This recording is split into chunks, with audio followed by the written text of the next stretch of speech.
Hey, when we're traveling, it's always nice to see how other people travel. And we met up with Rick and Sharron. They're out of New Jersey, and they've got a really nice setup, real practical, and we want to show it to you. Well, good morning, folks. It's a beautiful morning, beautiful campsite. I want to introduce you to some friends we just made. This is Rick and Sharron.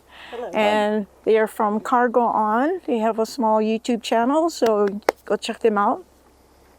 And they also have a cargo trailer that Rick converted to a camper. Right. This had been my work trailer for about 7 years, and then I retired. Sharron and I went camping in Assateague and a couple other trips, and we tent camped, and she said it's too much preparation time getting everything together, so why don't I just take my cargo trailer and make it into a camper? That's a smart lady. And I said okay. So what we did was take a 6x12 cargo trailer, and the idea was to build a false wall in it, which made the sleeping area a little bit smaller, but as you can see, we're comfortable. It's more than adequate, and it sure beats camping in a tent when the weather's bad.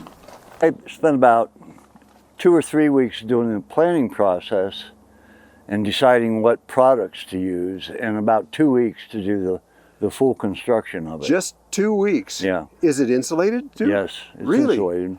It's 1-inch styrofoam in the walls and ceiling.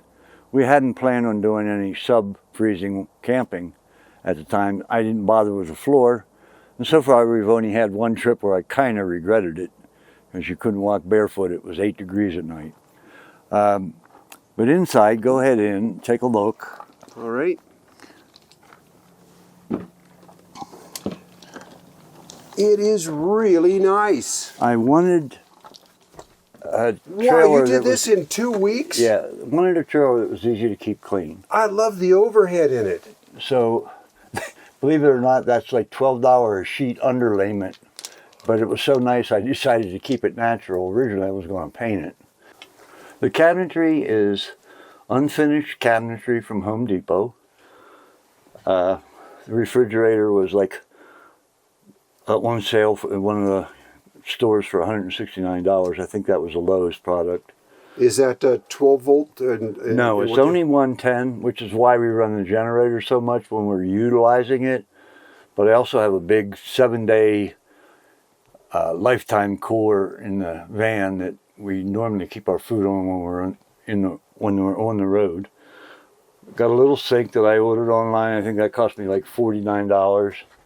The laminate for the countertop was left over from a store job that I did for my stepdaughter.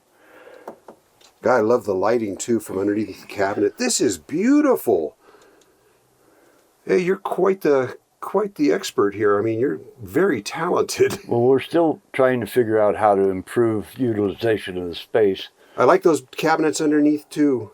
Well, we're thinking of like adding another cabinet here, dropping these hooks a little bit lower. Where? Here, adding another wall cabinet on the side. Okay. A short one, and then lowering these hooks. What's the paneling on the side here? This is fiberglass reinforced paneling. You'll see it a lot in the restrooms and shower stalls in the state parks. Very easy to keep clean, and it's also very impervious to denting and scratching. I better tell people right now, this is a 6x12 cargo trailer. It's got a 6-foot ceiling in it. And this is a wall on the back. See his air conditioning coming through right there? That's because this has a garage in the back. A garage, kitchen. We call them a garage, but wait till you see the kitchen in the back. And the bed itself, the rear cushion flips up and this slides back and becomes a couch. Yeah, I like that. If we just want it for day use. Yep.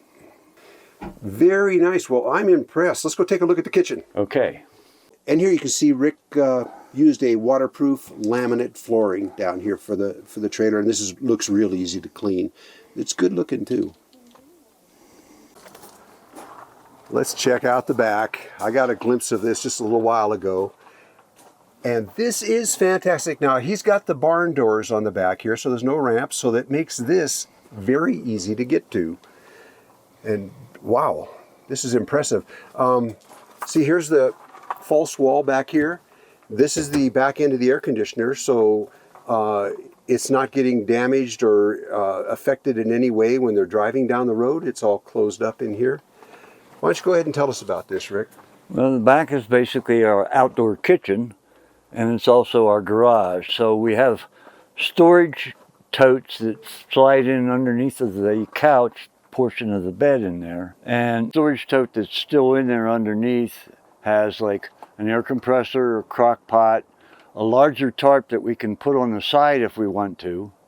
We also have a separate 10 by 10 canopy and sidewalls, but that's all items that don't get utilized that frequently. And then our everyday cooking items, I have another tote that I also have a hot plate in there, gas lantern, pots and pans, a saw.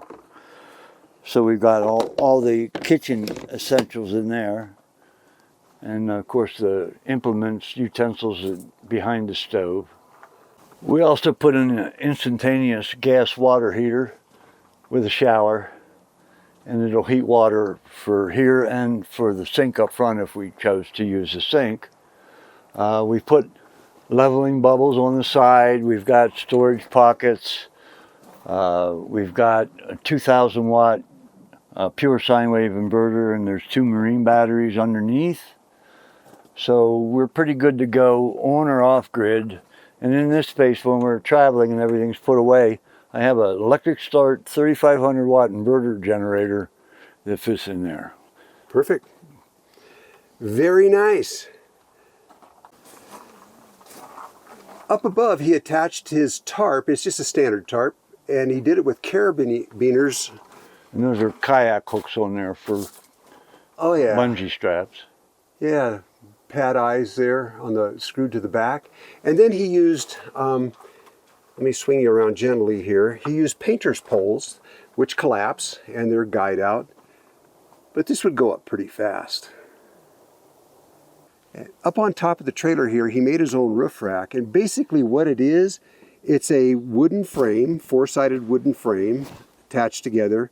And then it's not screwed down through the roof, it's attached to the side of the roof. One of the things that caught my eye is how they're towing this, because it gives them so much extra space. Linda and I have toyed with this idea ourselves, and that's actually using a 2-wheel drive van. You got to be a little more careful in places that you travel, and you got to make sure you've got like recovery boards or something in case you get stuck, or some way to get yourself out if you're going to go into remote areas.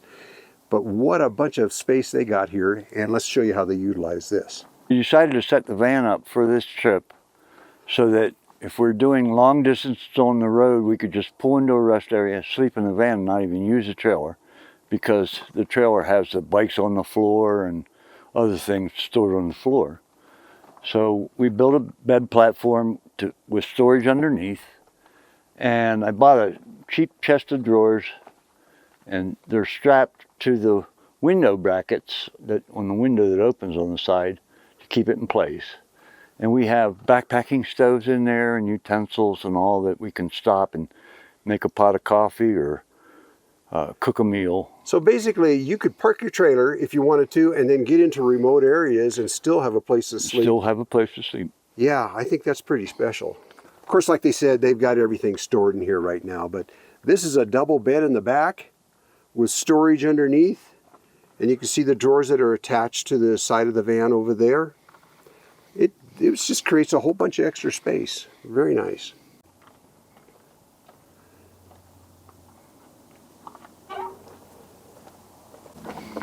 And he does have another nice rack on top of this for kayaks or whatever up there.